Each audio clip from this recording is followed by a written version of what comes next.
ಸ್ನೇಹಿತರೆ ನಮಸ್ಕಾರ. ರೇಣುಕಾಸ್ವಾಮಿ ಕೇಸ್ನಲ್ಲಿ ಈಗ ಒಂದು ದೊಡ್ಡ ಟ್ವಿಸ್ಟ್ ಸಿಕ್ಕಿದೆ. ಜೈಲಲ್ಲಿ ಇರುವಂತಹ ಪವಿತ್ರ ಗೌಡ ಹೇಗಾದ್ರೂ ಮಾಡಿ ದರ್ಶನ್ ರವರನ್ನ ಒಮ್ಮೆ ಮೀಟ್ ಮಾಡಬೇಕು ಅಂತ ಶತ ಪ್ರಯತ್ನ ಮಾಡ್ತಿದ್ದಾರೆ. ಆದ್ರೆ ಅಲ್ಲಿ ನಡೀತಾ ಇರೋದೇ ಬೇರೆ ಕಥೆ. ಪವಿತ್ರ ಗೌಡರವರು ಕೇವಲ ಜೈಲು ಅಧಿಕಾರಿಗಳಷ್ಟೇ ಅಲ್ಲ, ಡಿಜಿಪಿ ಮಟ್ಟದಲ್ಲೂ ಸಹ ಸ್ಪೆಷಲ್ ರಿಕ್ವೆಸ್ಟ್ ಅನ್ನ ಕಳಿಸಿದ್ದಾರಂತೆ. ಒಂದೇ ಒಂದು ಸಲ ದರ್ಶನ್ ರವರನ್ನ ಭೇಟಿ ಮಾಡೋಕೆ ಅವಕಾಶ ಕೊಡಿ ಎಂದು ಕೇಳ್ಕೊಂಡಿದ್ದಾರಂತೆ.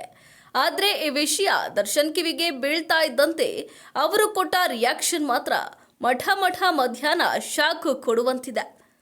ಎಸ್ ಪ್ರಿಯ ವೀಕ್ಷಕರೇ, ಅತ್ತ ಪವಿತ್ರ ಗೌಡ ದರ್ಶನ್ ಭೇಟಿಗಾಗಿ ಕಾಯ್ತಾ ಇದ್ರೆ, ಇತ್ತ ದರ್ಶನ್ ಮಾತ್ರ ಅವರನ್ನ ನೋಡೋಕೆ ಸಾಧ್ಯವೇ ಇಲ್ಲ ಅಂತ ಪಟ್ಟು ಹಿಡಿದು ಕೂತಿದ್ದಾರೆ. ಅಷ್ಟೇ ಅಲ್ಲ, ನನ್ನ ಹತ್ರ ಪವಿತ್ರ ಗೌಡ ಹೆಸರನ್ನ ಎತ್ತಬೇಡಿ ಎಂದು ಜೈಲಿನ ಅಧಿಕಾರಿಗಳ ಮೇಲೆ ಗರಂ ಆಗಿದ್ದಾರೆ ಎಂದು ಹೇಳಲಾಗ್ತಾ ಇದೆ. ಅಷ್ಟಕ್ಕೂ ದರ್ಶನ್ ಯಾಕೆ ಈ ತರ ಮಾಡ್ತಿದ್ದಾರೆ? ಮೂಲಗಳ ಪ್ರಕಾರ ಇವತ್ತು ತಾನು ಈ ಸ್ಥಿತಿಯಲ್ಲಿ ಇರೋದಕ್ಕೆ ಪವಿತ್ರರವರೇ ಕಾರಣ ಎನ್ನುವ ಸಿಟ್ಟು ದರ್ಶನ್ ರವರಲ್ಲಿ ಎದ್ದು ಕಾಣ್ತಾ ಇದೆ. ಜೊತೆಗೆ ಫ್ಯಾಮಿಲಿ ಸಪೋರ್ಟ್ ಬೇಕಾಗಿರೋದ್ರಿಂದ ಅವರು ಪವಿತ್ರ ಗೌಡರವರಿಂದ ಕಂಪ್ಲೀಟ್ ಆಗಿ ದೂರ ಉಳಿಯೋಕೆ ಡಿಸೈಡ್ ಮಾಡಿದ್ದಾರೆ ಅನ್ನೋ ಚರ್ಚೆ ಶುರುವಾಗಿದೆ.